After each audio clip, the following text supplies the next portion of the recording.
What's that Pink Floyd song? Set the something for the heart of the sun. Set the controls for the heart of the sun. That's it. What a corny album song title, but early Pink Floyd. Hey everybody, I think I am broadcasting to both YouTube and Facebook simultaneously at the moment. I'm going to double check that. I see myself on YouTube. I hear myself on YouTube. I'm going to turn that off. Turn the volume off. And just starting a minute or two early, because this is the first time since I think Christmas that I've broadcast to both YouTube and Facebook at the same time. So I just want to make sure that we are rocking and a rolling all the week long here. I see it on YouTube. Come in Facebook. Yes, it's all working. Oh my gosh. I'm so thrilled. I'm so excited.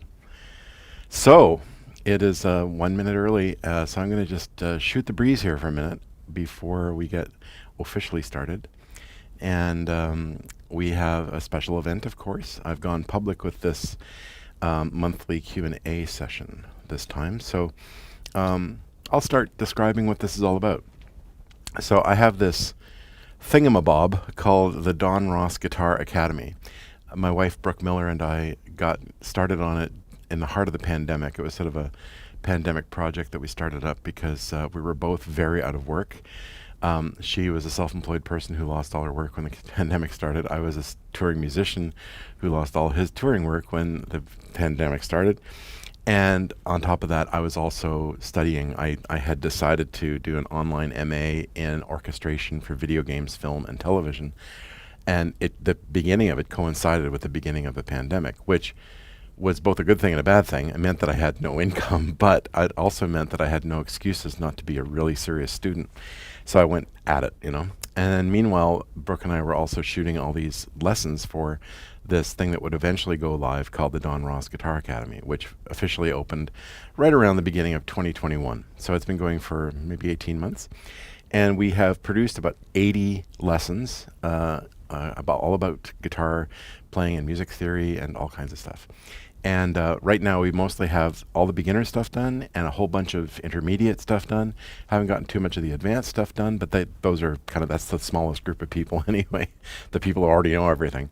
So we're getting that together. But what I do for the people who have subscribed already is we meet every single week, and we've been doing it on YouTube, YouTube Live, and we do it as an unlisted thing that only the members can see.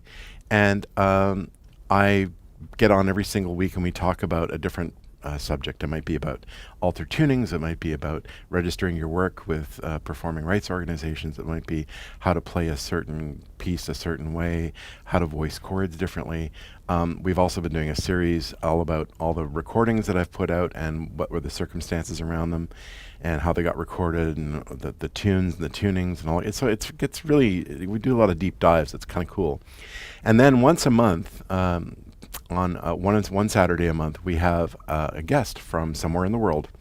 And so far we've had a lot of players. We've had Andy McKee, we've had Caroline Langendijk, we've had Christy Linné, Callum Graham, Mike Dawes, just all kinds of great players, Antoine Dufour, and on and on. Petteri Sariola from Finland. And we've had one guitar builder so far, Mark Beneteau, the fellow I've been working with for many years. And today we have the pleasure of welcoming another wonderful guitar builder. And I'm going to introduce him to you right after I play a tune that was played on a guitar that he made. And this is my much better half, Brooke Miller, playing her tune Cannonball in the Michael Greenfield Wood Nest in Montreal.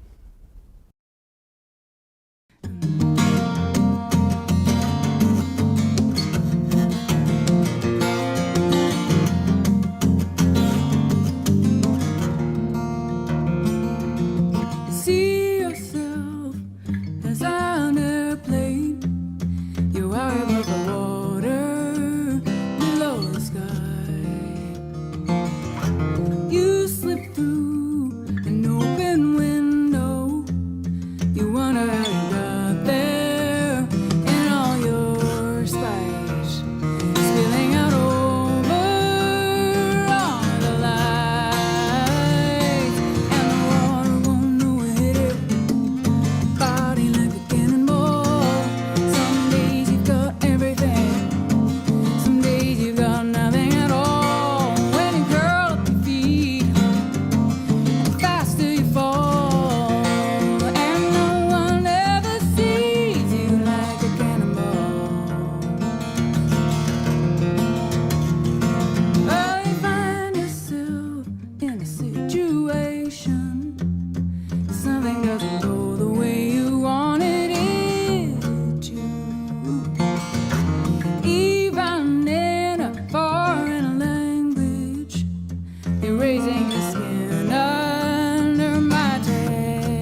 That was from the year 2011, and that was, of course, Brooke Miller, my best buddy, playing her wonderful Michael Greenfield guitar.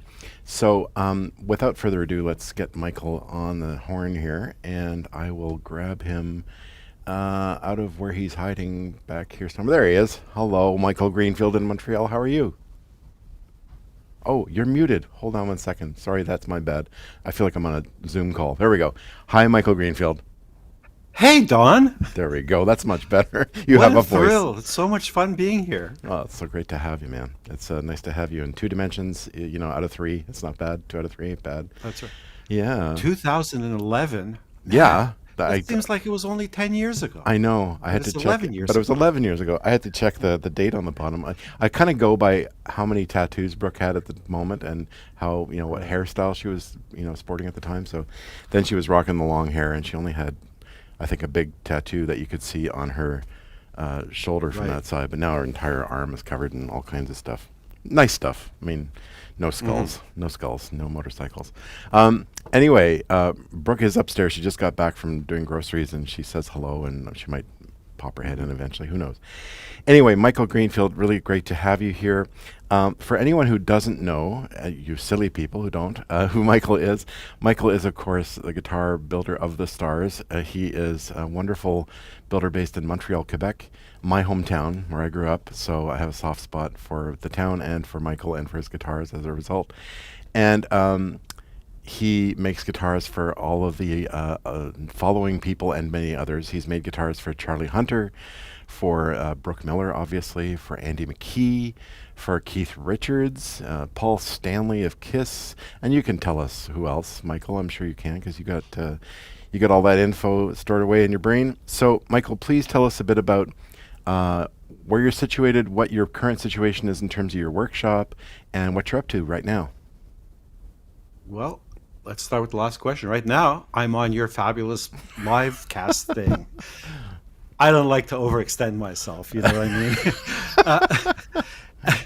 And I'm actually here in my office in what I affectionately refer to as the Wood Nest, which is my workshop. I've been in this space for 15 years now, and in an area in Montreal called Park Extension, which is sadly, like so many other places, becoming gentrified. But this was one of the last really working class new immigrant neighborhoods. It was always affordable, and they built a university campus, and that's all gone out the door. So why I'm telling you this is I very close to lost my workshop Oh no, about a really? year ago. Yeah, the building was sold. I moved here because I had an amazing landlord. We became really good friends, and a big corporation just threw a huge pile of money at him, and the rents more than tripled.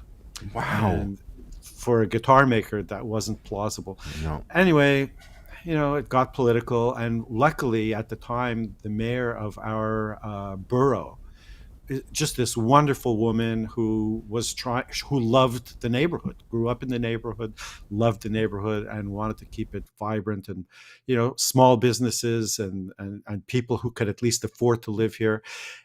Long story short, I'm still here. Things worked out, so I was able to unpucker, and I'm still making guitars here. Wow, So what a yeah, I'm relief. in What this, a relief. yeah, this fabulous space, century old, more than that, industrial building originally, Mhm. um, on the top floor, and lots of natural light. It's great. I So remember that's my when work situation. I remember when Brooke and I first met you.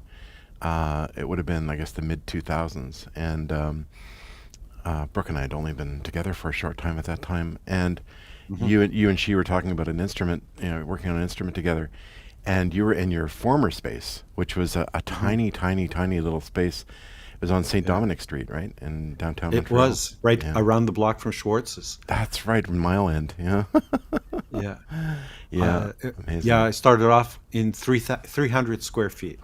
That's amazing. That's very small for Europeans. That's about 30 square meters. Yeah, not a lot of room. Right. Crazy.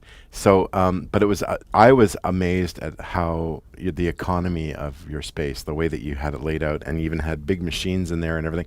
It's a bit like when I visit Mark Beneteau. I mean, he does his basement thing, but I mean, really, where he works most of the time is very small, and he also has a spray booth and everything else. I don't know how you guys do it, like It's your the Mary Tetris. Poppins thing, you know. It's the Tetris Mary abilities. Poppins helped me decide on the space. You open the bag, and it's just like everything comes Fantastic. out of the bag. Oh, Yeah. she's been a big influence on luthiers around the world. That's Well, right. that's wonderful. And then you moved into that space. I remember how many years ago now. You probably said, but I forgot how long you've been in your current space. Oh, hold on. I don't know if everybody, maybe your viewers can pipe in, but you're breaking up. Oh, I am. Am I? Oh, you're back. I'm back. Okay, my levels are good. All right. Well, Okay. I'll keep an eye on it. What was the question again? I'm please? sorry. The question was, how long have you been in the current space since you moved out of your very small space? This is 15 years right now. Holy, 15 years. Yeah. And I've been there many times. It's the most beautiful space. It's just yeah, like you say, lots of natural light. You've got these tall windows down all along one wall, and you've really set things up nicely in there. And you've got even more big machines. You got the machine that goes ping, which is awesome. Yes. Yeah, yeah. So it's a beautiful spot. So and then of course, since we became acquainted, you've made several guitars for Brooke over the years. And then a few years after that, like within 2 or 3 years, I guess, what seemed to coincide was we all became friends. I became friends with Andy McKee, and then within about a year of that, he blew up on the internet. And meanwhile, you guys were talking about you making him a guitar, and so in the interim, of course, Andy has become one of your highest profile users of your instruments. So at this point, how many guitars have you made only for Andy? It'd be neat to know because I've seen a bunch of them. You're breaking up again, but I got the gist of the question. I have to think about that. Hold on. Well, he has a harp guitar and 2 baritones that I've made him. So that's 3. There was the original G4 and 2 others. That's 6. And right now in the spray booth, I'm actually on vacation. But when I get back in another week, right after Labor Day, I have his next guitar in the spray booth because the airlines took care of his last guitar. So we're kind Yeah. of at that stage. But yeah, so this would be the 7th instrument that I'm making for him. Fantastic. Yeah, and they're very Oh, I spectacular don't hear instruments. you. I think it's on your end, Michael. I'm sorry because Oh, people have been okay, saying no. people have been saying online that it sounds fine on the stream. So, Oh, that's weird. I'm hearing it back through the system, and I'm always hearing myself. Okay, so maybe there's just Okay, then I apologize to everybody. But it's okay that your wireless system might be having a little trouble. Yeah. Also, right now your video just froze, so I guess there might be some sort of Oh. connection issue. Okay, hold on. So maybe what we'll do is we'll take a look at an Andy McKee video while you're trying to fix your tech on that side. So this is actually, you know what? This is a cool tune. Because I'll tell you the story after, but this is a tune that's close to me. This is Andy McKee playing his tune called Art of Motion. Kind of an awesome tune.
Andy McKee with his tune called Art of Motion. And that is the title track, of course, of his big CD that blew up all over the interwebs back in 2006, 2007. And the cool story I wanted to tell about that, I'll get Michael back on the screen here. We're good to the left side. There he is. Cool thing, Michael, was that particular tune that he recorded in your studio that day. When I first met Andy, he had been communicating with me a bit online, just sending me some emails and stuff. And he had learned a bunch of my tunes. He was very young at the time, and I was really, impressed that he was up to so much stuff. He sent me a couple of his early CDs, and I thought they were really great. And then at the Canadian Guitar Festival of happy memory, hasn't happened for a few years, but he competed in the competition, and I was one of the judges. Now, I didn't know Andy was there, and then I was sequestered in this room with three other judges, and all we had was a speaker with the stage sound coming at us. And that tune, Andy started playing that tune during the first round, and my jaw, I had to pick it up off the floor. I thought, holy smokes, that's a cool tune. So I had him like number one the whole way. And then in the finals, I don't know what happened, but there was not all the judges felt as strongly as I did. So I think he finished second place. And I met him afterwards, and he said, "I'm Andy McKee," and I went, "Oh, for frick's sake, that's amazing! I loved your tunes." And actually, he got up and did an encore. He played one of my tunes. He played a tune called "Tight Trite Night," and his approach was so cool. And I yelled at the end of it. I said, "Do you have tab for that?" but so that song has a really strong connection with me, and I really enjoy hearing it and seeing him play it on that very fresh looking video of him playing it recently. So and it's wonderful. And so I have a big question right now, and we'll be taking questions from the people who are dialed in too. Your approach to building Andy's harp guitar was so novel. I have a harp guitar that Mark Beneteau built me, and the harp guitar that I learned how to play on was one that I borrowed for a few years from the fellow who used to run Mill Wheel Guitars in Toronto. He had a Dyer harp guitar. Then he just let me borrow it I had it for at least 2 or 3 years, and I got fairly good at it, and eventually had to hand it back to him. But like 25 years later, I talked to Mark about maybe building me one. And Mark built sort of like a more 21st century version of a Dyer harp guitar, basically. Your approach was much more like fusing a guitar and a harp. So maybe you could give us a little bit of the background of what kind of R&D you did, because the design of that guitar is amazing. I'll get a visual of it up on the screen in a few minutes. But maybe you could tell us a bit about your backstory in designing that guitar for Andy. Yeah, it's a great question. Thanks for asking it, because while in this case it pertains to the design of that particular instrument, the harp guitar, it really dovetails, pun intended, with the rest of my philosophy and ethos in guitar making. So for those who have read me or heard me in other interviews, I always say, if you want to design something new, start by going to a museum. So before I started building, I did about 20 years of repair and restoration, and my background is in vintage acoustic and electric guitars. And I have been very fortunate to work for some collectors and dealers, and I have worked on early 20th century Knutsons and Dyer harp guitars. So I've seen them up close and personal. Even though at the time I wasn't building, for some reason I had the foresight to take notes. I was young. I didn't even know what I didn't know. But, take notes and make some drawings. And my inspection mirror was inside all the nooks and crannies. And that was my education. Then fast forward however many years it was, I think it was 2010, I delivered Andy's guitar, the harp guitar. So it was at least 2 years before that, because I know it took 2 years for me to design the instrument. I started thinking about what the successful harp guitars were, because Gibson made some and Martin made some, and there were some French and German makers who made some. But really, those Dyer and Knudsen harp guitars, as far as musical instruments, were the most successful instruments. So that was sort of home base, because I knew that worked. then how do I take that and incorporate my own voice into the instrument? And for those who know, I really like lattice bracing. Almost all of my instruments are lattice braced. That guitar is not an exception. I'm also a big believer in low stress instruments. So the harp bridge, and there are pros and cons to everything, of course, but on that instrument, the strings for the harp section of the guitar, they cantilever over the bridge much like an archtop guitar or a violin. So instead of torquing the soundboard in this direction, it's pushing up and down on the soundboard, again, like a violin bridge. And they connect via a tailpiece at the butt end of the instrument. So that greatly reduces the amount of stress on the soundboard. And I was able to brace it much lighter than I otherwise would have had to, because there's like really a fraction of the amount of stress on the soundboard that there would be if it was a pinned bridge. So that was kind of part of it. And then I incorporated a lot of carbon fiber and stuff for stability and rigidity, because wiggle is the enemy of good tone. And the other thing is, I knew that this instrument was going to be flying around the world, and it had to be robust enough to, resist the rigors of, not resist, but counteract or live up to the demands of that kind of international touring. So that's sort of where I started. I started with a 100-year-old design and then made it sound like one of my guitars. Oh, I can't hear you. That's my problem. Sorry, I muted myself. I muted myself so I wouldn't breathe all over your response. So, yeah, this is a fascinating instrument, and I have it up on the. I had it up on the screen up until a few seconds ago, and so people could see a bit of what you were talking about. For me, one of the more fascinating things that you did with this one was, which I had never seen anyone do on a harp guitar before, but you see it on a lot of, especially Celtic harps, is the use of things like, well, specifically the levers, the tuning levers that you used on this thing. So I'll bring the picture back up so people can see on the screen. In the upper left portion, essentially the guitar is two sections. There's the regular guitar with 6 strings that you play like a normal guitar, and then of course there's the contrabass floating strings, which are essentially harp strings. They're like the low harp strings, so you can get a lot more bottom end on the instrument than normal.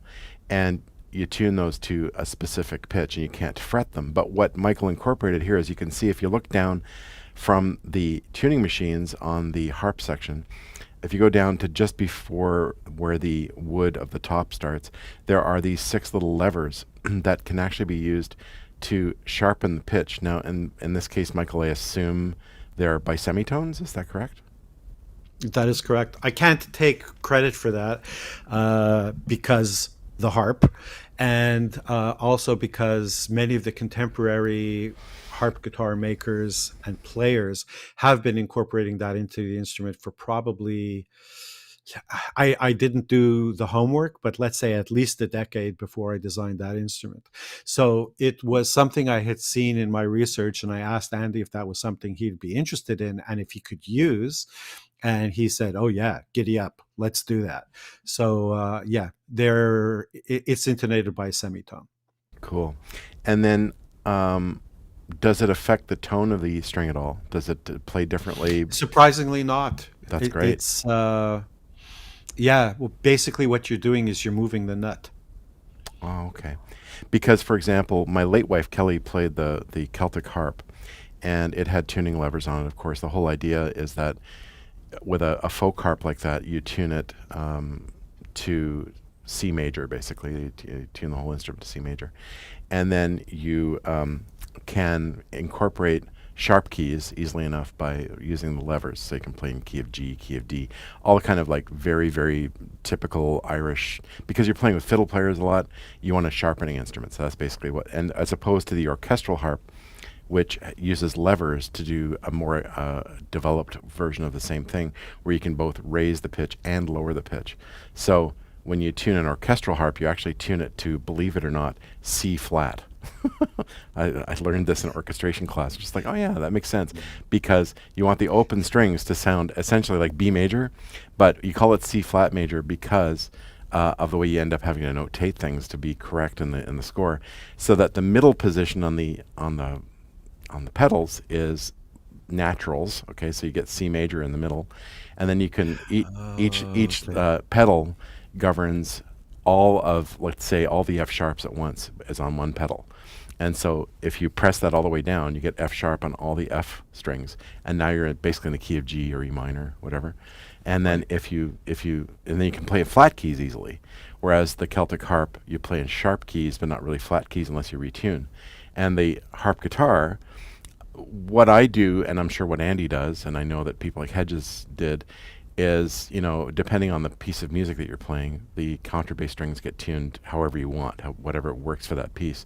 So it's kind of interesting to me that you would have the freedom to tune the bass strings however you want, plus also have sharpening levers, which I guess in a way would make things nice in a performance. If you had 2 or 3 harp guitar tunes in your repertoire, you want to play them close to each other or whatever, and it's just a matter of flipping a few knobs and you change the tuning rather than having to go.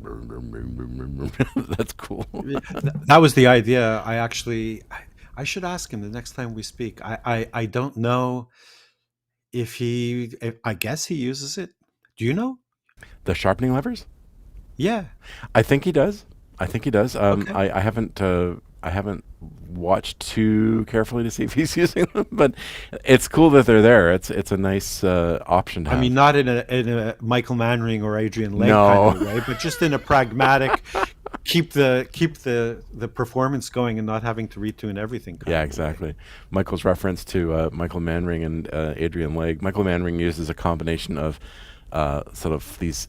They're called hip shot tuners and Bill Keith tuners or whatever, and he can retune each side of the string on his electric bass. And then Adrian Legg uses the Bill Keith tuners, the banjo tuners, on his guitar, so that he can retune any of the 6 strings, much like John Gomm does now. But John just does it on 2 strings. He said that John says he only did it on the top 2 strings only because he couldn't afford 6 of them at once when he was younger. Tom is saying that Andy has a video he published a few years ago teasing a new tune where he utilized those levers as part of the piece. So Andy, cool. Andy even uses them compositionally, and that's very cool. Wonderful. So the harp guitar that you built always fascinated me. Now, you've built other instruments for Andy specifically, but of course other people order them as well because they are known as Andy McKee models. But for example, let me just see what page I have on your website up here. Okay. Well, let's just go quickly through a couple of your other models, because this is interesting, and I would love to hear a bit of the story about how these evolved, like how you introduced your models over the years. And I know that since I've known you, you've introduced some new models along the way, and these count among them. So here's Michael's website. Everybody can see, and you number them very simply for the most part. They're just known as G this, G that. So they're numbered, and I'm just trying to find now. Let's see, these are the steel strings models. Okay, there's the Andy McKee models, and then nylon strings. And I'm trying to find your G1, G4 business. I just had it a few minutes ago. Learn more. Here we go. All right. So you say here a G1 is slightly larger than an OM. So is your G1 your smallest guitar that you make? No. So they're numbered actually sequentially. So the G1 was my first proprietary design. I can't confirm this, but memory, my fading memory seems to remind me that when John Larrivee, the father of Canadian guitar making, started his steel string career, he was making classical guitars up to that point in time, and somebody ordered a steel string guitar, which he agreed to make, but he had never made one before, and he didn't have a pattern for one or molds for one. And the lore that I heard is that he took his guitar mold and sort of bumped it out and blew it up a little bit, and that became his first model, which has a very traditional Spanish kind of a shape.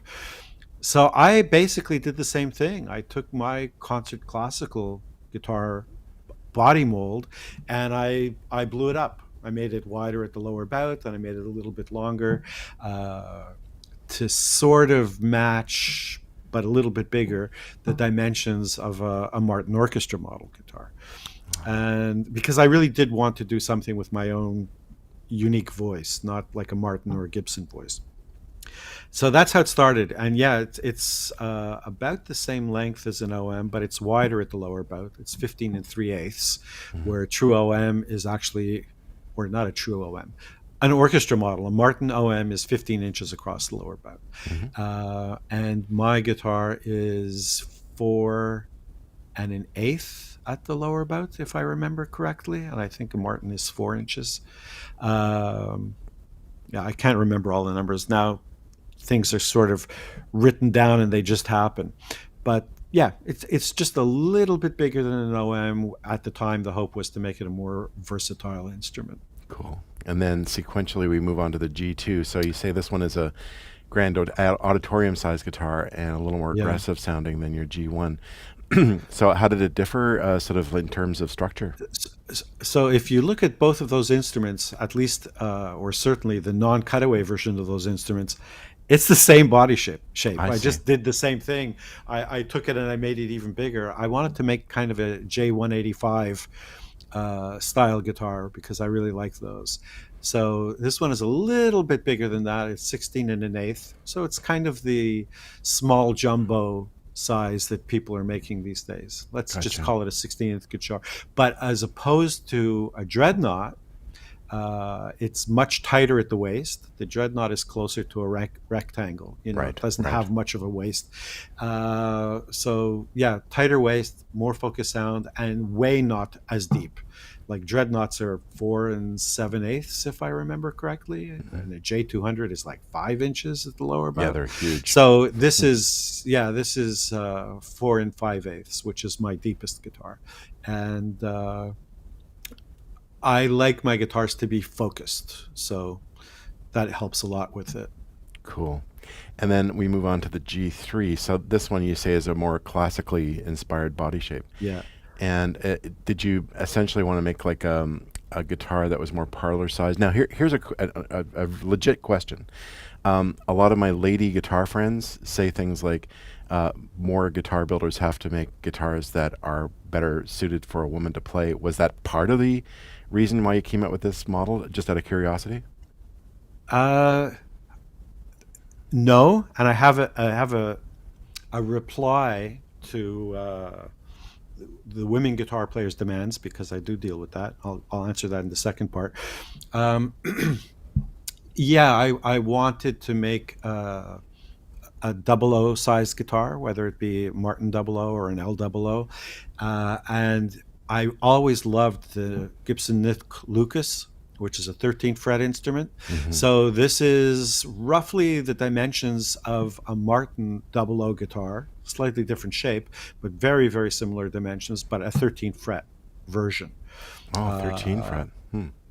yeah. So I find it a little bit more usable Hmm. across the board. And it is actually the exact same body shape as my classical guitar. I see. So, and silly question, if you make a 13 fret guitar, does that necessitate moving the bridge further south on the instrument or not? Actually, yeah, no. In this case, no.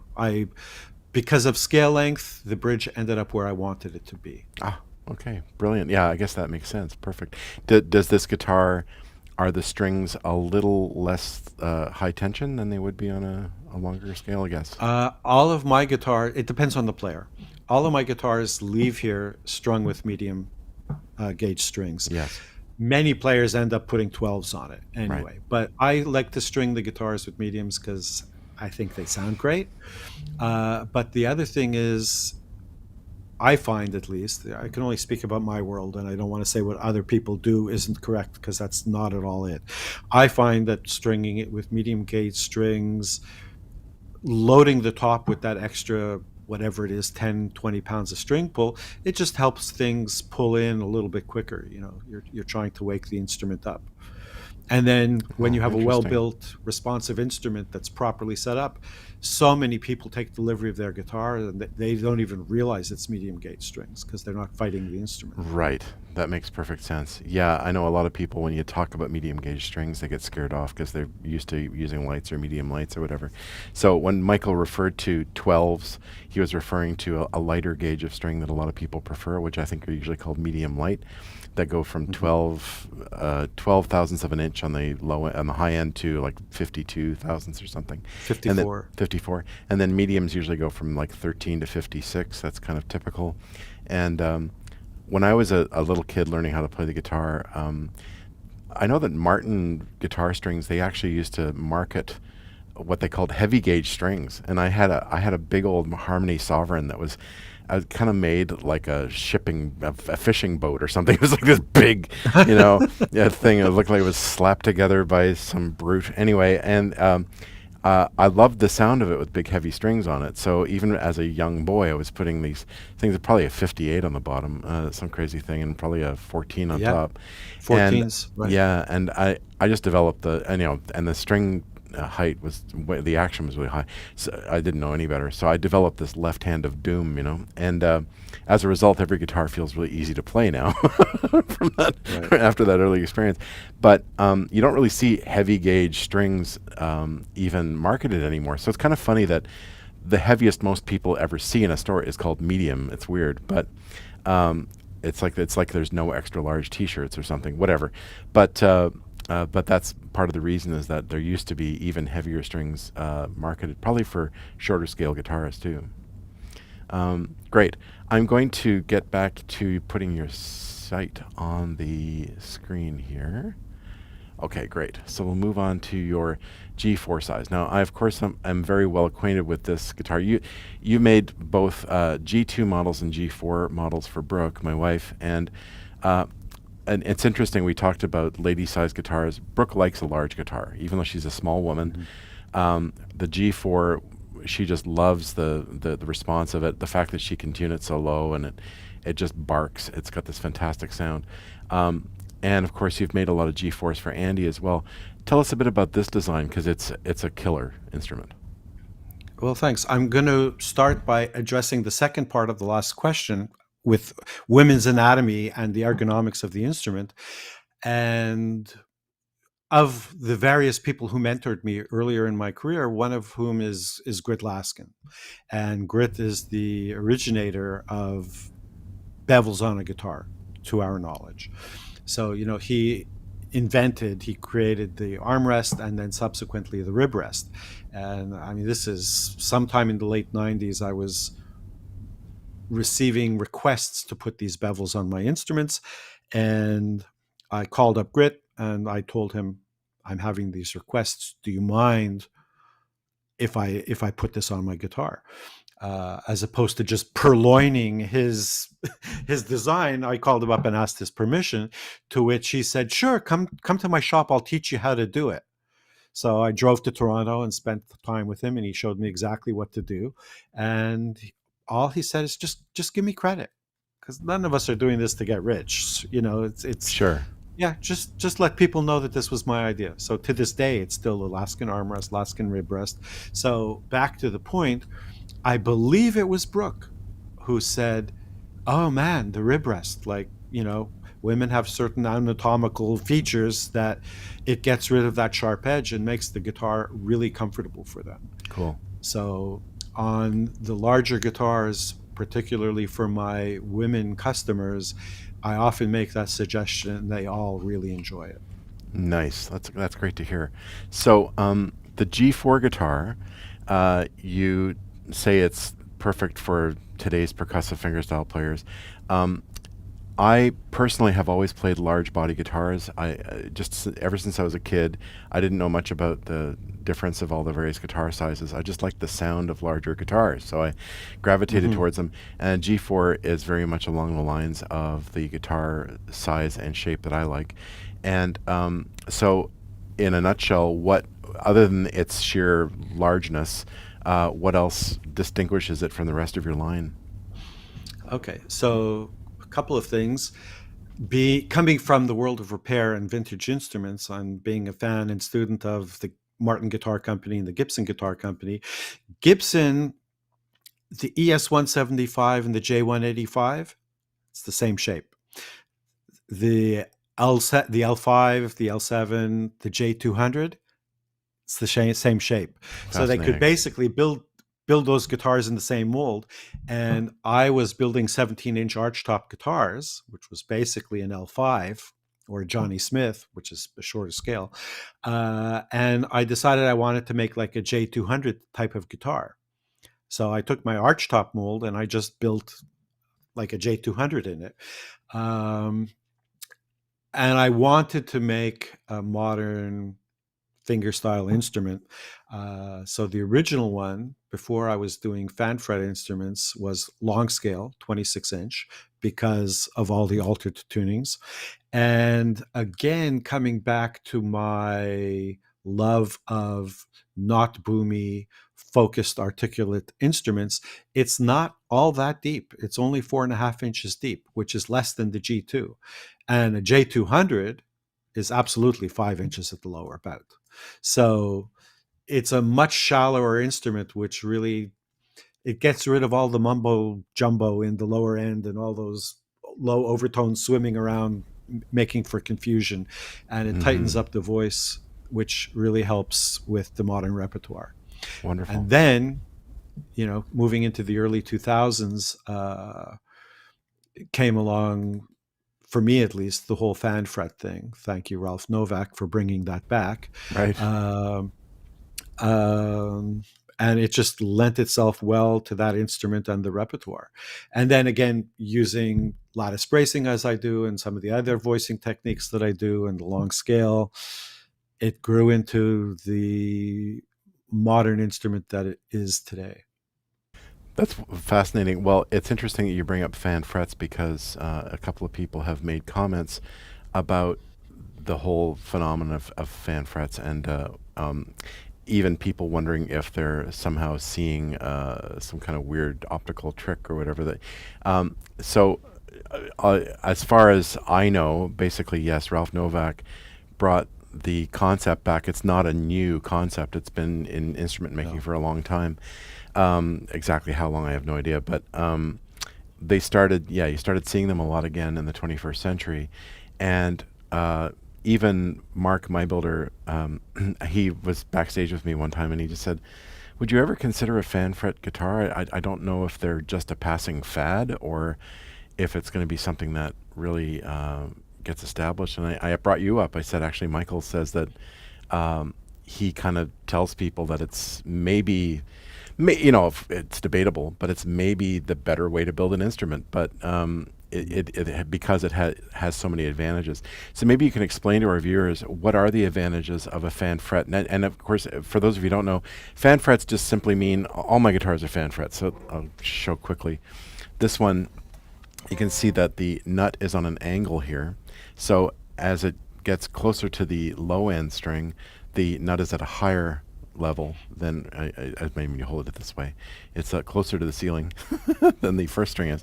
And then you get the opposite phenomenon on the bridge. So the bridge has you can see that the lowest sounding string, the saddle here is angled away. So it's angled at the opposite angle from the nut. And so you end up with the ability to elongate the strings as they get thicker on both ends.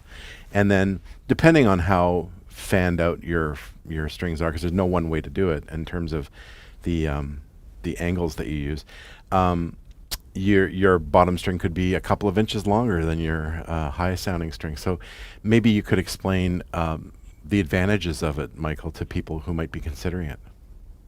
Okay, so few things. One, yeah, it goes back to 1580, 1581. Oh my The gosh. original instrument was called an orpharion, I believe, if I remember. Anyway, as I said earlier, go to a museum if you want to do something new. But yeah, so it's like, I can't do the math quickly, 450 years ish.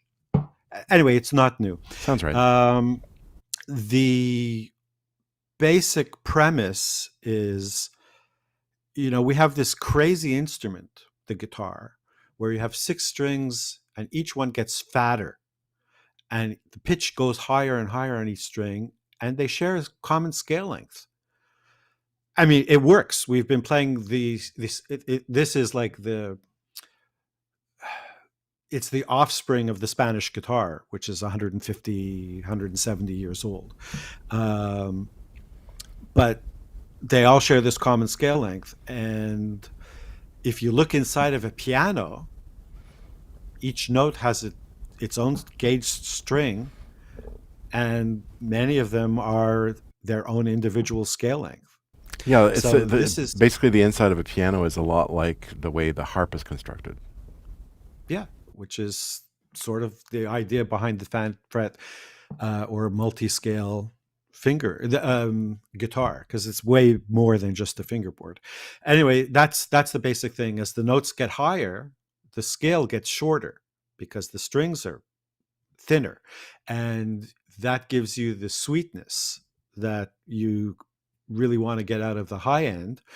And as the notes get lower, the strings get fatter and the scale gets longer, which lets you tune with a little bit less tension on the string. And you can also use a thinner string because of all of that scale. And the thinner the string, within reason, the clearer the voice. So back in the days of Michael Hedges, you'd probably know better than I, but what was he using? Like an 80 for his low string, or a 70? Oh gosh, on his regular guitar? Yeah, on his dreadnought. Oh, it was probably something really, really thick. I couldn't tell you exactly, Yeah. because he often tuned it down to an A, so it was Yeah. a fifth lower than And normal. And then, if for anybody who's tried that, well, the guitar isn't set up to intonate that thick a string. And then as you fret up the neck, by the time you get to the seventh, eighth fret, you're like way sharp. And those fat strings don't speak as clearly as the other five or four, depending on how you're stringing the instrument on the guitar.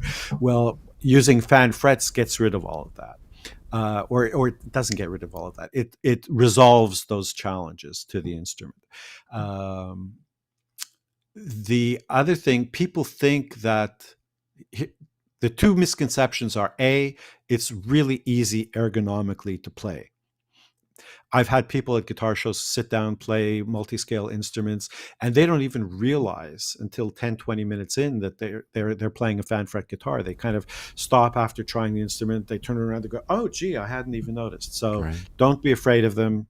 Many people actually find them ergonomically more natural because your hand sort of naturally wants to display this way.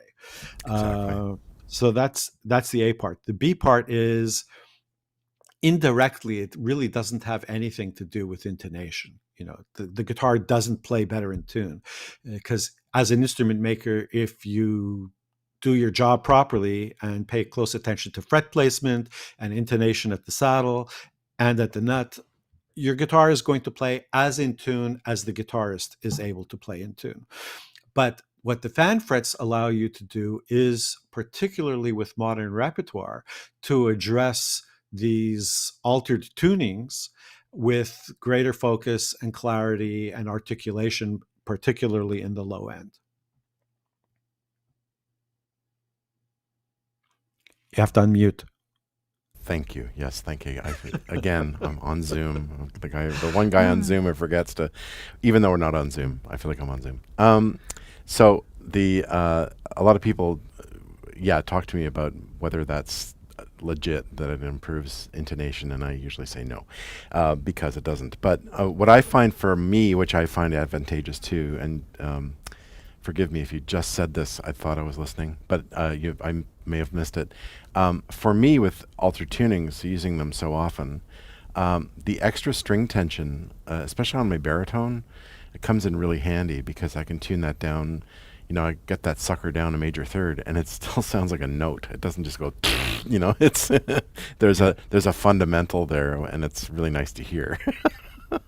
Yeah, Cool. no, it was the first fan fret guitar, or the first guitar that I made for Charlie Hunter, was a huge lesson because we made it. It was a nylon strung instrument made on my G1 body, so very small body, and he tunes that low string. At the time, he was playing 8 strings, down to an F, Oh my the gosh. F on a bass guitar, and it was like rock solid, that note. And that taught me that, yeah, I mean, yes, body size is important, but scale length is more important.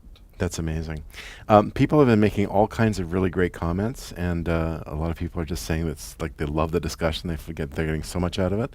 There's a few Oh, questions cool. from YouTube. Let's see now. Um, Lewis Sussman is asking, are there any disadvantages of fan frets? So disadvantages. Oh, great Have you question. come across any? No, I can't think of a single disadvantage. I mean, the question is, you can argue, is if the player lives in standard tuning, is it necessary? Can you realize an advantage? I would say that maybe, well, first of all, again, a well crafted instrument, let's just use the OM.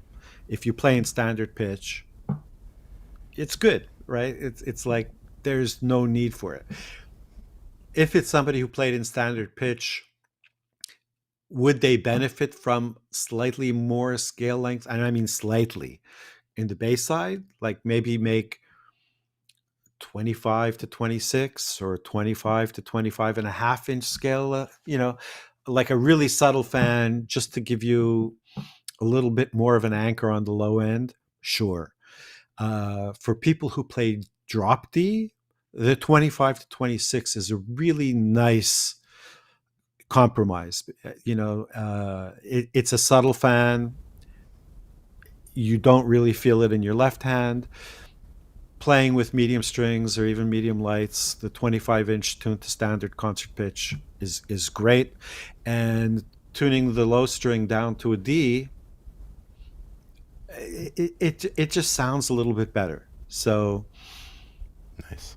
yeah, You have a version of your G4, excuse me, your G4 instrument that you call your. Do you still have one called the DADGAD version of your G4? that is basically Andy's scale length. So the DADGAD scale is a combination of scales that I initially developed for Tony McManus. Excuse me. Also going back to 2010, and Tony plays, as we all know, drop D, a lot of DADGAD and open C tunings. So it was scaled to live between open C and DADGAD on a G1. And then I yeah, it was Andy was the first one when he came along. I put that on. Actually, sorry, his first guitar I knew less about uh, fan fret guitars than I do today. So his initial guitar was 25 to 27-inch scale length, and for the repertoire, excuse me,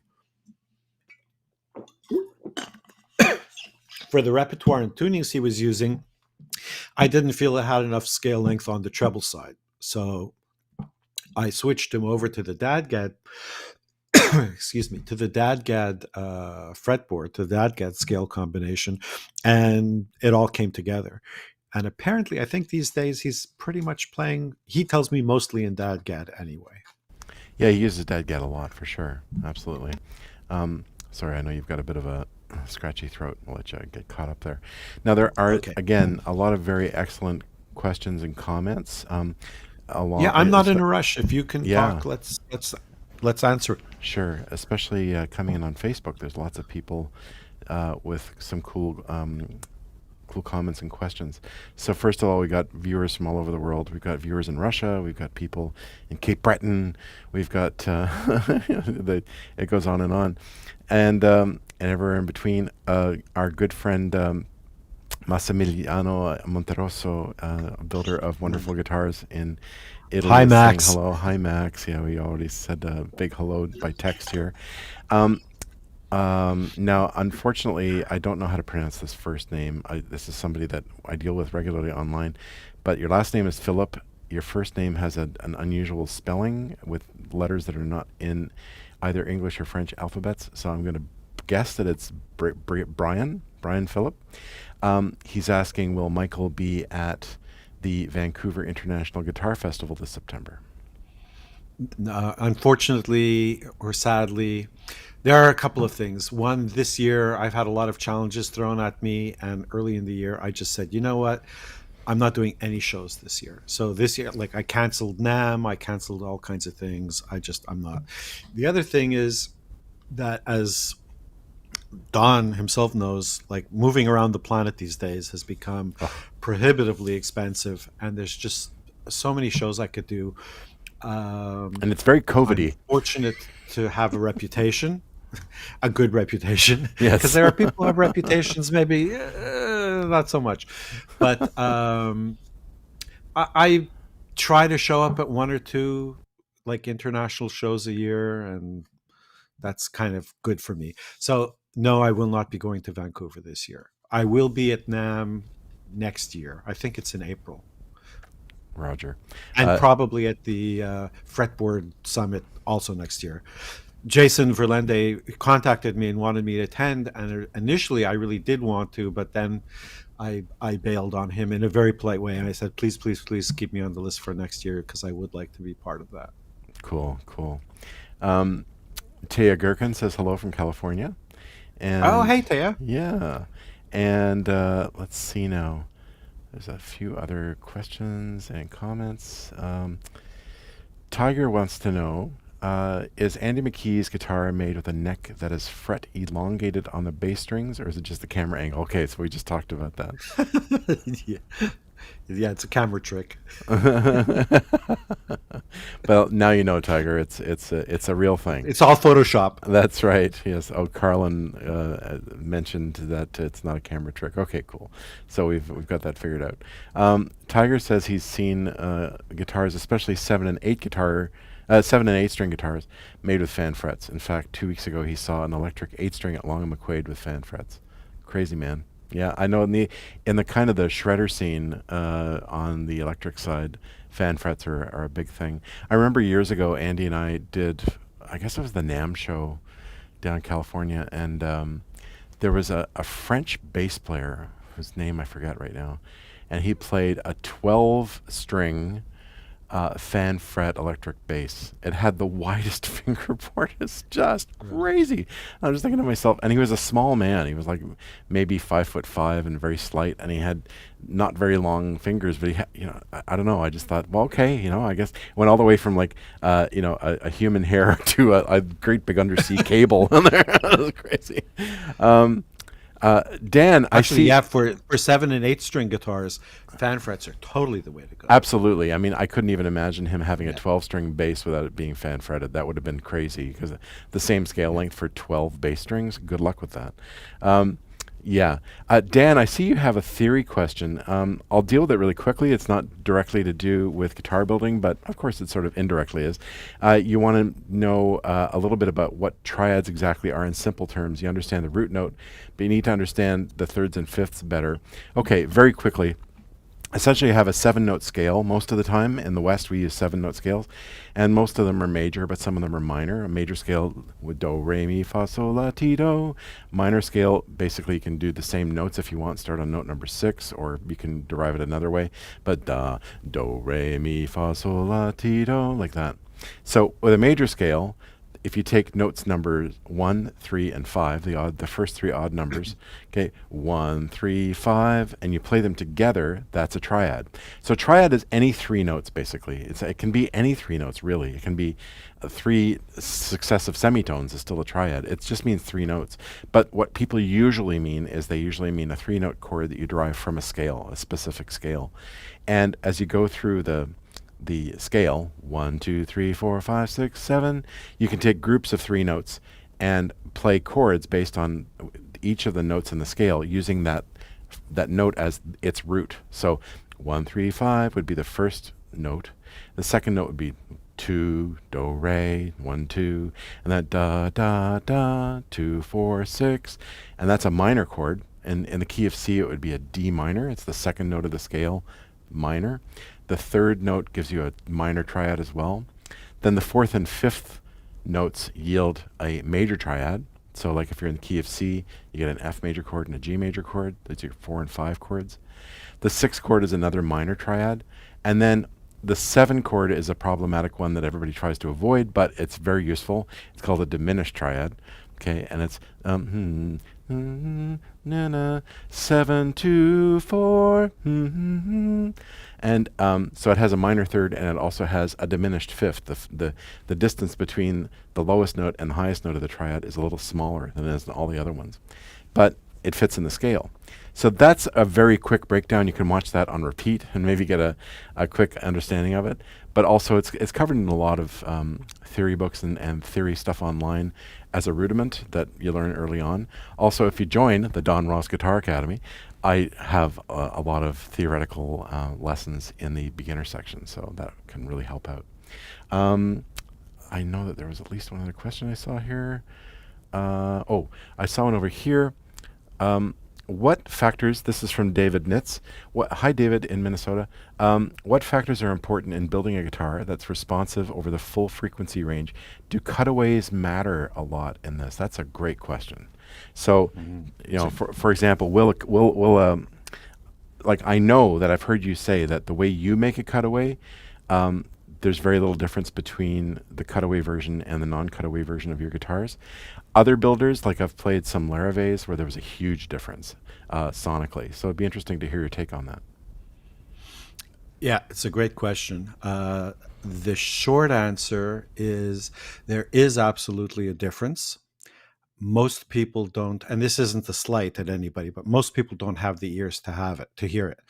Players like Don plays non-cutaway guitars for a number of reasons. And one of it is he knows they sound better. Having said that, there are ways of putting the instrument together, and you'll understand why in a minute, where it has less of an effect. Some people seem to think that it has to do with the amount of air inside the guitar. My personal view is that that's maybe not nonsense, but it's not that. So if you think about the guitar, we have a neck, and on either side of the neck are the upper bout. And if you look at that upper bout, it's an arch. An arch is a very strong, ancient architectural structure. It held up churches made out of thousands of tons of stone. So if you have a cutaway on one side of the guitar, you cut away the arch. Now you've allowed the neck to start to wiggle. And if you remember what I said earlier, wiggle is the enemy of tone. I love that. I got to write that down. It's going to be in my epitaph. Wiggle is the enemy of tone. That's right. Or at least it's the T-shirt for the day. It depends on what you're playing. Anyway. And then the blues, it might be a good thing. That's right. That's right. Wiggle is the enemy of tone unless it's blues. Anyway, you're allowing the neck to like micro wiggle, and that's introducing anomalous it's robbing the string energy from fully getting to the bridge. That's my view on how it works. But the majority of the guitars I make, and all of my friends and colleagues who make guitars, are cutaway instruments, and people love them, and they do allow access to the upper register. Having said that, Don Ross plays the last fret of the guitar without a cutaway. And all of my concert classical players who are customers, one of them, he said, well, you just get good. And it's funny. Play up to the last fret. It's funny because basically, for me, I didn't grow up playing guitar with a cutaway, so it seemed odd to me whenever I tried one. I thought, oh, I can't get used to this. And like I say, when I A-B'd certain guitar models, I found that the tone was so much less full with a cutaway that I never favored them. So I've never had one. Brooke's never had one. But I don't judge people who have them. I think they're fine. But No, they're I'd say that certainly in the guitars of generations past, traditional Martins, Gibsons, early 20th century guitars, the rim assembly, the sides sometimes were a 16th of an inch, less than 2 millimeters, 1.7 millimeters, 1.8 millimeters, not very thick at all. So to begin with, it's a less stable structure, and then you remove part of the support to the neck. There's a lot of movement introduced.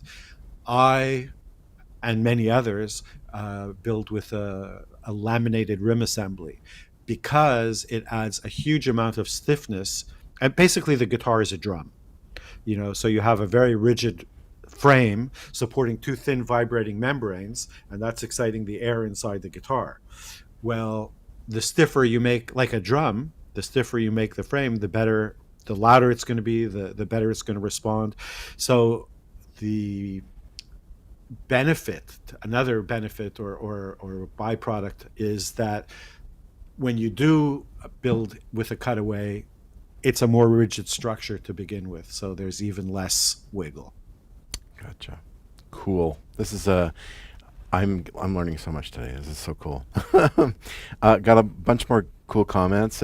Max chimed in with the Opharian. He backs you up. It's from the 16th century. It was the first record of a fan fret guitar looking instrument. Okay, so you guys got it. 15th century apparently. Brian, sorry if I'm pronouncing your name improperly, says fan frets are more like a piano. That's right. And Adam Cantor, great guitarist and doctor, he says, I thought it would be difficult to adapt to fan frets, but I found it was seamless. He says, I only have to slightly adjust when reaching for that first fret of the sixth string. Yeah, that's like with my baritone, it has quite a wide fan because it's a baritone. It's really made to be a baritone. So yeah, I have to sort of keep that in mind when I'm playing that bottom string, especially. Let's see now. Massimiliano is saying, what are your DADGAD scales on a fan fret? Your DADGAD scales on a fan fret. Honestly, max. Yeah. The reason I don't advertise it is, I mean, somebody can measure it. I'm going to go off on a little bit of a rant, but basically, I did a lot of legwork and have built hundreds of fan fret instruments. As a matter of fact, when Mark approached you for a guitar, he called me, and Mark is a dear friend. I very happily explained to him how to make a fan fret guitar. So it's something that I worked out with trial and error, and I have people call me and ask me all kinds of questions, and then they go to their own local guitar maker and have them make an instrument with my IP. So there are appropriate scale lengths to work in that tuning. And you could do the calculations yourself. There are string tension calculators, and just figure out which is what I did. I want it to be the same tension on the soundboard in DADGAD with a set of medium strings as a 25.5-inch scale length or 25.4-inch scale length guitar would be tuned to standard pitch. Cool. Awesome. Somebody's asking, and this is interesting because this comes up. Oh, I'm sorry. Did I somehow... Why am I... Oh, it's okay. I was looking at two different screens and I was confused there for a second. Mm-hmm. Too many things going on in here. Yes, the next question is, and this is interesting because we've talked about this at various times in the weekly get-togethers, the whole concept of a left-handed guitar. And it's interesting because with most instruments, like for example a piano, the higher you go to the right, the more you go to the right of the instrument, the higher the notes get. The more you go to the left, the lower the notes get. And a lot of people think of the piano as biased towards right-handed people because the melodies tend to be played in the right hand for the most part. Whereas most piano players will tell you, actually, no, you're actually at an advantage if you're left-handed, because then, the left hand for most right-handed people on the piano is definitely their weak hand. They don't really get the dexterity going on that they get with their right.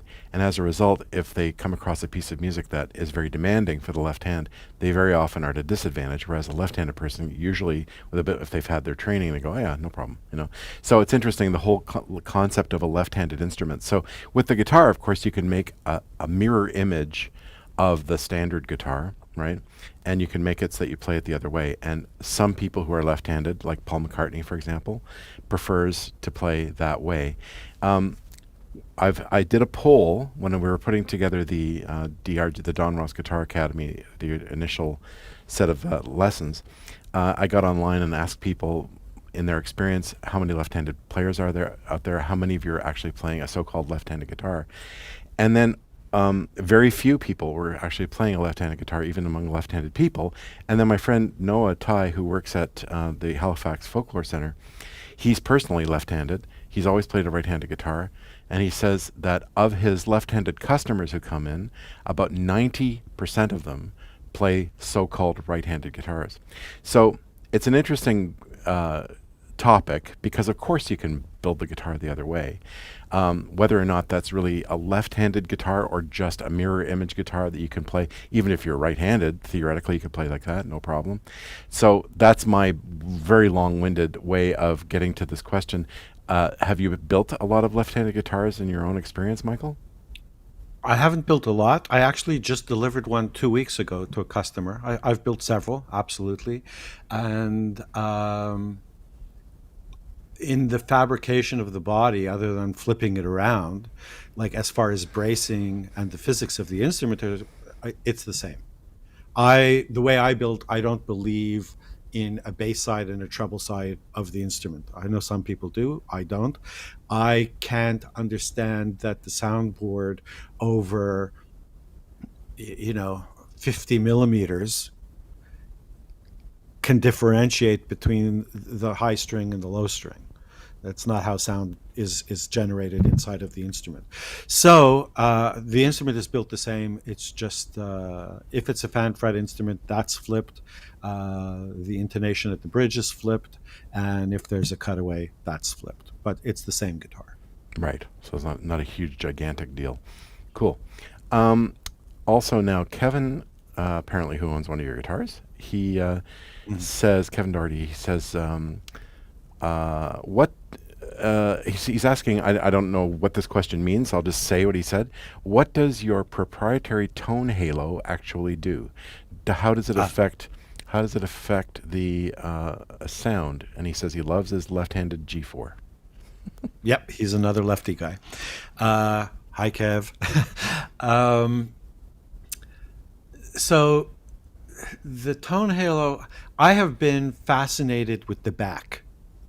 My dear friend Julius Borges, many years ago, very wisely said, many people think the back on the guitar is just there to keep the dust out. Which I love that. Anyway, ever since then, I became fascinated with the back. Oh, sorry, there were two things. There was that statement, and then a few years later, also in the 1990s, Sheldon Schwartz, an amazing guitar maker, also a Canadian guitar maker, he was walking around asking people, what do you do with the back? What are you thinking about? How do you treat the back? And I didn't know. So I started looking into the back, and I've asked other well-known guitar makers, and they also, I don't know, I was taught to do it this way, and I'm still doing it the same way, and I just do the same thing every time, and it works, abracadabra, right? So I started looking into the back and studying the designs and musings of Dr. Michael Kasha and some of his followers, and it led me down a rabbit hole, and I am, well, now particularly the last decade, deep into the physics of the guitar. But plates move. it's not this static thing. There are different modal responses. And even though the back in its own way is a secondary soundboard, but as opposed to being excited by the pull of a string, it's being excited by the push of the air. The guitar it's a ping pong match between the top and the back on the inside, and the ball is the column of air inside. So as the back moves, it can become very distorted. If you see these laser spectrometry, I think it's pronounced that way, these laser pictures of how violin plates and sometimes guitar plates move. And basically, between the radial bracing so there's the regular ladder braced back where we see those 4-tone bars that go across the back. They allow the back to sort of move in this direction, right? Because the stiffness is all across the back. It's not a bad way. I mean, centuries and centuries of instruments have been built that way. It works. But I wanted to control some of those cross tripole and long tripole modal movements. So I started off with the radial bracing, which is kind of like, it's like a circular star.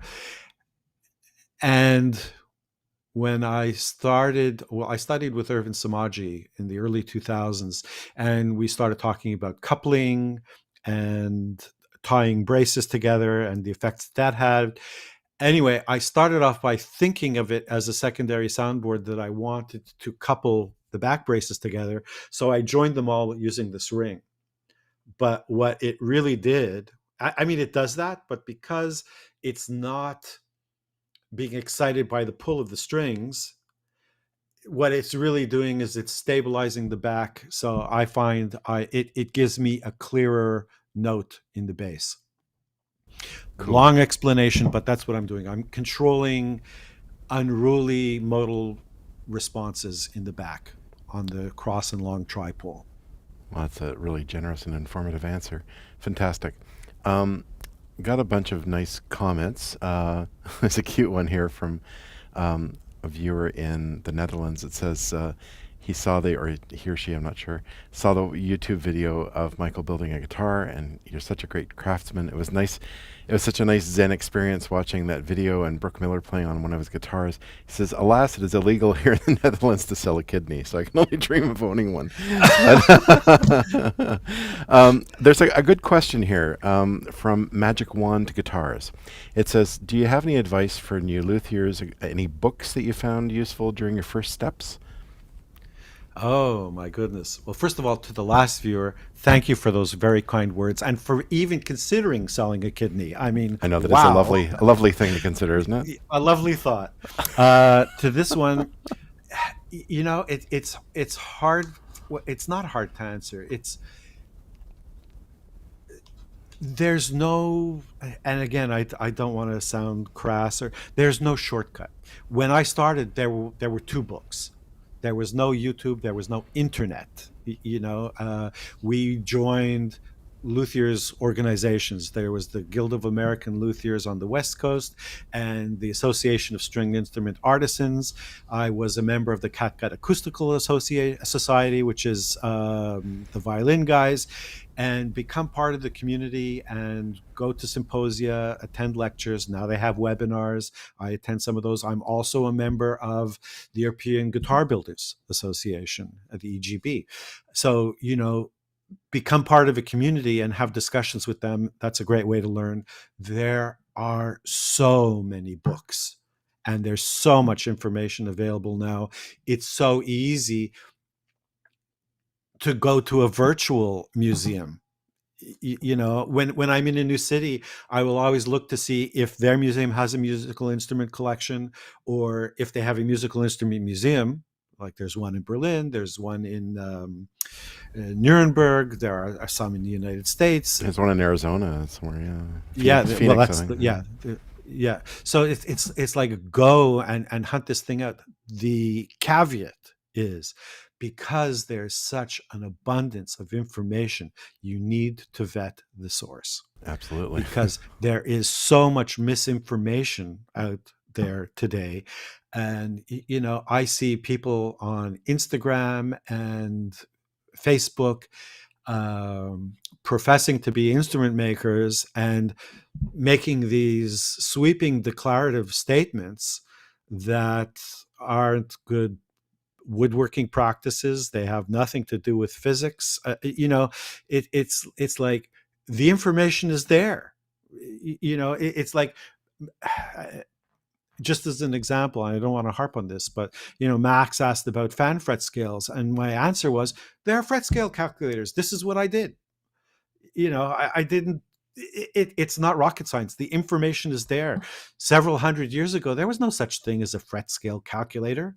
I made an Excel spreadsheet and I did the calculation and I figured it out. So there's a ton of information.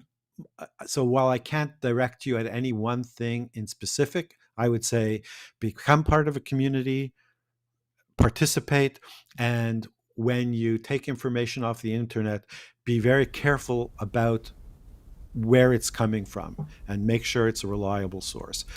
Right. Read peer-reviewed papers. In the past, when I visited your shop in Montreal, at various times you've had apprentices working with you too. I don't know if that's something you still do, but I imagine that for a lot of people considering becoming as expert a craftsman as you are, that is one potential way to do it. In addition to finding out as much information, good information as you can, like you mentioned, that sort of old world way of actually apprenticing with someone. How common is that as a practice anymore? And when you were doing it, did you find it? Did you feel like you were really helping people get on their way with it? I don't know how common it is today. I stopped doing it because I just reached. I had done it for probably 12 or 15 years, Wow. and it was it was enough. In that, when I started, I was building a dozen guitars a year, and when you take somebody into your workspace to teach them, it really slows you down. No doubt. And at the time, the apprenticeship was 2 years. So, yeah, you make two guitars less the first year, and you make two guitars more the second year because the apprentice can actually contribute, you know. Um,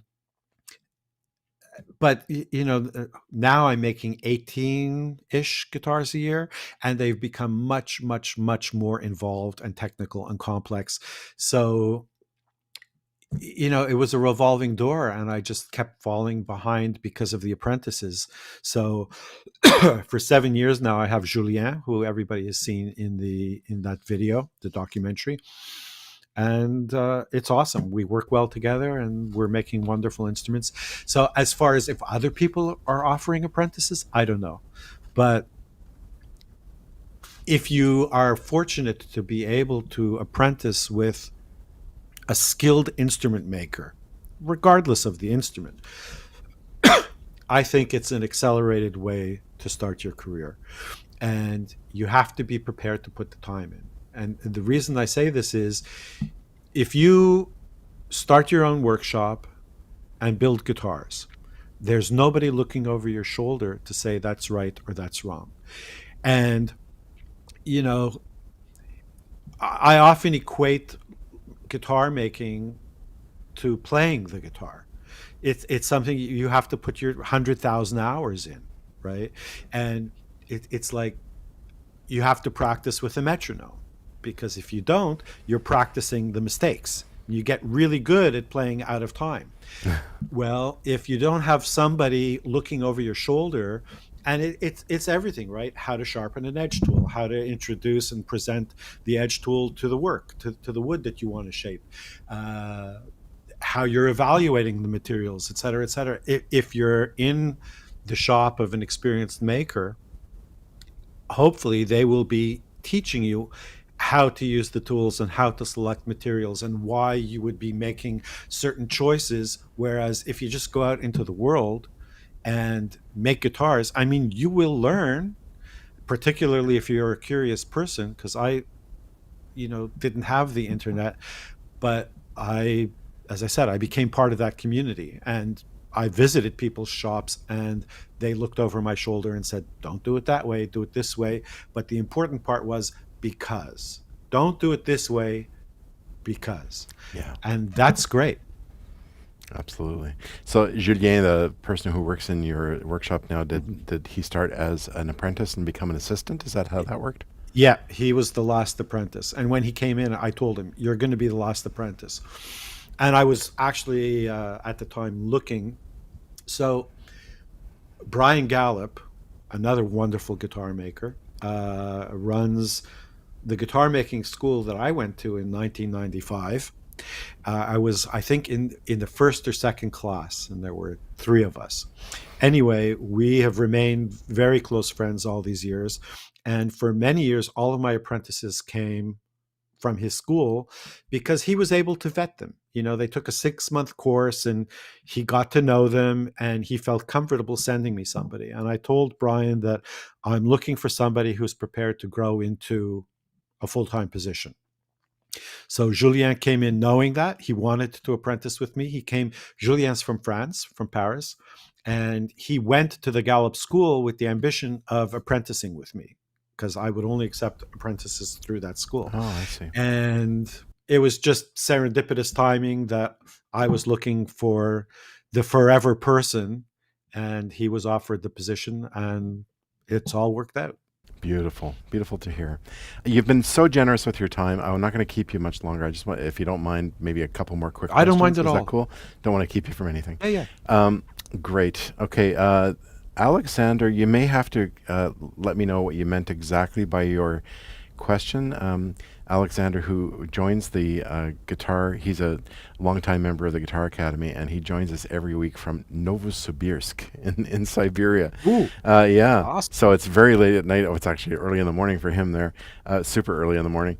But your question is, Alexander, what is a coupling in the building of a guitar? I don't know if that's Okay. something that you understand, Michael. I don't understand the question. I So, do. oh, good. So I That's was good. referring to it earlier. I was referring to it when we were talking about the tone halo. Ah, Coupling is a principle in physics, and they talk about it particularly in acoustic physics. So the easiest explanation is the system, the guitar is a system, works on acoustic coupling. Well, you see this in recording studios, right? If you want to build a good environment, you build a box inside of a box because you want to decouple it from everything else that will right. influence modal vibration. So the guitar string, which is the frequency generator, is coupled. It's physically touching the saddle, and the saddle is coupled to the bridge, and the bridge is coupled to the soundboard, right? So it's now, the string is now through all of that acoustic coupling exciting the soundboard. It's also coupled through touching to the legs of the X brace. We all know that picture of the X brace. Well, the wings of the bridge cross over those two wings of the X brace. So it's now coupled to the X brace. And all of the other braces, regardless of the pattern that we see, they're all touching the X brace as well. So through this coupling, you're able to disseminate string vibration to all of the quadrants of the soundboard. And if it's done properly, you have a more efficient instrument. So that's what coupling is. You're acoustically attaching the frequencies generated to the entire vibrating surface of the membrane. Tubular. Amazing. That blew my Tubular. mind. Blew my mind. And now there's somebody who has a question about somebody has a question about how you may have modified the G5 to differentiate it from a typical Terz guitar. So I'm going to bring a picture of your G5 guitar up. So here it is. Our viewers can see it now. So you call it a soprano or a Terz guitar, and Yeah. so it's like a mini guitar, correct? Yeah. Um, it's so again, nothing new. A requento is a soprano pitched nylon strung instrument. It goes back hundreds of years.